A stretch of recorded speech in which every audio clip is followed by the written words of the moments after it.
First tranche and interest rate earned on Russian frozen assets will be sent to Ukraine for further weapons purchase sounds like justice impersonated. NATO has put more than 500,000 military personnel on high alert. Sounds like a proper thing to do 2 years ago. Russians try hard to hide military objects in Crimea. Sounds like logic, but just doesn't work. Good afternoon. These topics in more detail at UATV English studio with me, Henry Keane, doing our best to bring our truth in easy terms for the whole free world as usual directly from Ukraine. What could be more just when a perpetrator of a crime of aggression actually pays for the means of the defense against himself? God bless capitalism. The interest rate profit gained from Russian frozen assets goes in favor of Ukraine buying more weapons to repel the aggressor.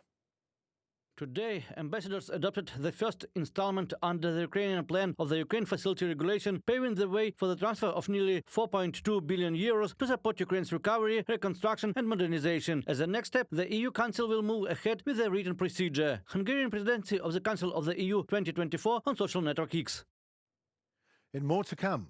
The total amount of interest will be 2.5, about 3 billion euro annually. The first tranche of 1.4, maybe 1.5 billion euro will become available at the beginning of August 2024. The EU and Ukraine agreed that the first tranche will be spent in three directions: ammunition, air defense, equipment, and support of Ukrainian manufacturers. By the end of the year, another 1 billion euros will be allocated for the purchase of more weapons for Ukraine. Well, I hope Moscow just doesn't mind. Oof, I wouldn't want to be the one who reports this to Putin. Like, Comrade Putin, do you remember the 300 billion that we stole and hid in the West? Well, we just purchased new weapons for Ukraine on 1.5 billion of interest profits from that. And by the end of the year, we spent another billion. Glory to Ukraine. Oh my God. Kremlin spokesman Dmitry Peskov declared theft due to the EU's intentions to direct the first tranche of revenues from the frozen assets of the Russian Federation to weapons for Ukraine, and promised a response. Undoubtedly, said Comrade Peskov, one way or another there will be some kind of response. Such thieving actions, it was a quote, cannot go without retaliatory measures, added Kremlin's spokesperson. Well, that might be a rare occasion where we in Ukraine absolutely agree to Comrade Peskov. Response is coming. To every thief and every murderer and every rapist and every child abductor in Russia and every war criminal in Russia and every spokesperson of those. And we can't even tell when and how exactly. Just see Special Tribunal's instruction manual, Comrade, and Peskov, will you? Sometimes when I look at how international organizations react on what's going on in Ukraine, I wonder if they are actually living in the same reality where Ukraine is forced to. After all, like F-16s in 2 years and a half, funds with half-year delay, 500,000 troops are on high alert only now and not 2 years ago. But who am I to doubt the decision made in high chairs? They know what I don't. Maybe. The United States has transferred 2 B-52 Stratofortress intercontinental strategic bombers to the 57th Air Force Base of Romania, according to the US Air Force in Europe. This new base, they will operate as part of the 20th Expeditionary Bomber Squadron of the USAF and will also begin to interact with NATO forces.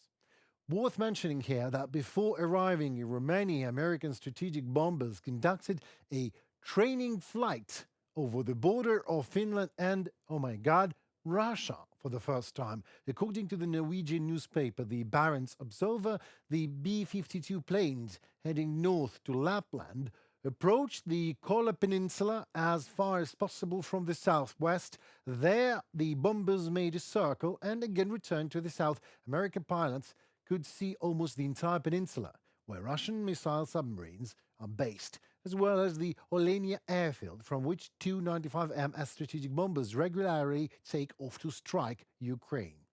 The Ministry of Defense of the Russian Federation reported that they detected American planes over the waters of the Barents Sea and launched MiG-29 and 31 fighters from the anti-aircraft defense forces.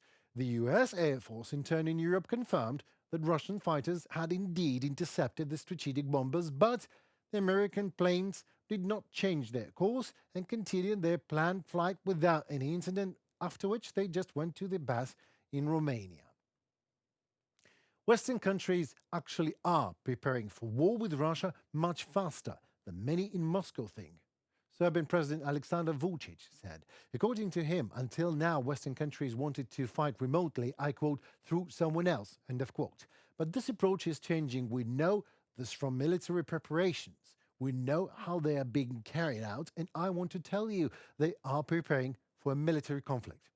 Well, we can only confirm that in Ukraine. Trust us. German Foreign Minister Annalena Baerbock supported the plan to deploy American long-range missiles in Germany. According to her, the Russian Federation, led by Putin, was constantly expanding its arsenal that threatens peace in Europe. We must protect ourselves and our Baltic partners from this, including through enhanced deterrence and additional countermeasures, she said in an interview with Funke Mediengruppe. Baerbock called not to be naive in the face of the ice-cold and calculated Kremlin, noting that Putin many years ago violated disarmament treatments, all of them, and our common European peace architecture. Although Germany would like a different relationship with Russia, the sad truth is that Putin's regime is a threat to Europe, the minister stressed.